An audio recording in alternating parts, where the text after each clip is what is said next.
வணக்கம் வீர தமிழர்களே, எல்லாரும் எப்படி இருக்கீங்க? நல்லா இருக்கிறீங்களோ? கடவுள் எல்லாருக்கும் எல்லாத்தையும் கொடுப்பார், ஆனால் ஏதாச்சும் ஒரு குறைய விடுவார்ன்னு சொல்றவே.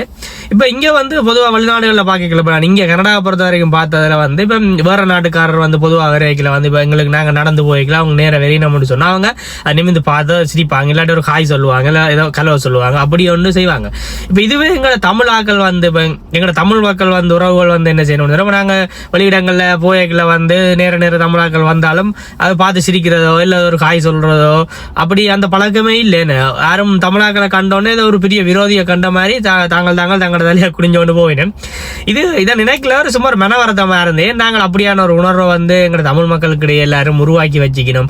நாங்கள் சரி கண்டா ரோட்ல எங்களை முகத்தை பார்க்க தமிழ் படியன் மாதிரி இருக்கு, எல்லா தமிழ் ஆள் மாதிரி இருக்கு, தமிழ் அக்கா மாதிரி இருக்கு, தம்பி மாதிரி இருக்கு சொல்லி பார்த்துட்டு ஒரு காய் சொல்லி போட்டு போகலாமே. இப்போ யாரும் பிடிச்சென்ன வாங்கி சாப்பிட போயினமா இல்லை ஏதாச்சும் கேட்க போயினமா, தாங்க அப்படியெல்லாம் இல்லை தானே.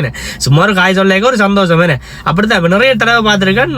எல்லாருமே தங்களோட வாழ்ல போயினும் பார்த்து ஒரு சிரிப்போ இல்லை ஒரு காயோ எதையுமே சொல்லப்பட. எல்லாருக்கும் தமிழாக்கள் சொன்னா தமிழாக்களோட முகம் புரியுமா தெரியும் தானே. அதே அந்த உணர்வை உருவாக்கணும் இல்லை.